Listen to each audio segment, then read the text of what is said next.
कवन रंग तुलसी के पात, कवन रंग मंजर, कवन रंग मंजरी हो। कवन रंग तुलसी के पात, कवन रंग मंजर, कवन रंग मंजरी हो। रामा कवने रंग बाटे शालिग्रामत, तुलसी के मन भाए हो। रामा कवने रंग बाटे शालिग्रामत, तुलसी के मन भाए हो। हरे रंग तुलसी के पात, धानी रंग मंजर, धानी रंग मंजरी हो। हरे रंग तुलसी के पात, धानी रंग मंजर, धानी रंग मंजरी हो। रामा सावर रंग बाटे शालिग्रामत, तुलसी के मन भाए हो। रामा सावर रंग बाटे शालिग्रामत, तुलसी के मन भाए हो।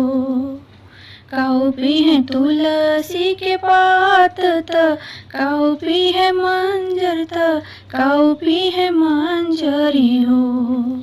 काऊ पी है तुलसी के पात, काऊ पी है मंजर, काऊ पी है मंजरी हो। रामा काऊ जे पी है नारायण, तुलसी के मन भाए हो। रामा काऊ जे पी है नारायण, तुलसी के मन भाए हो। जल पी है तुलसी के पात, अमृत मंजर, अमृत मंजरी हो।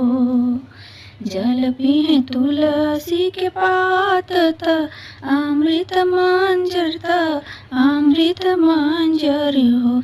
रामा माखन मेवा खाइन है नारायण, तुलसी के मन भाए हो। रामा माखन मेवा खाई है नारायण, तुलसी के मन भाए हो। काऊ दी है तुलसी के पात, काऊ दी है मंजर, काऊ दी है मंजरी हो। रामा काऊ जे दी है नारायण, तुलसी के मन भाए हो। रामा काऊ जे दी है नारायण, तुलसी के मन भाए हो। सुख दी है तुलसी के पात, पूत दी है मंजर, पूत दी है मंजरी हो। सुख दी है तुलसी के पात, पूत दी है मंजर, पूत दी है मंजरी हो। रामाय अमर से नुरवा दी है नारायण, तुलसी के मन भाए हो। रामाय अमर से नूर दी है नारायण, तुलसी के मन भाए हो।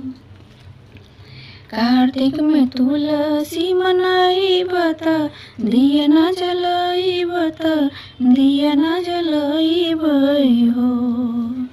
कार्तिक में तुलसी मनाई बत, दिया न जलाई बत, दिया न जलाई बई हो। शालिग्राम से ब्याह रचइबो, तुलसी मगन हुई है हो। शालिग्राम से ब्याह रचइबो, तुलसी मगन हुई है हो।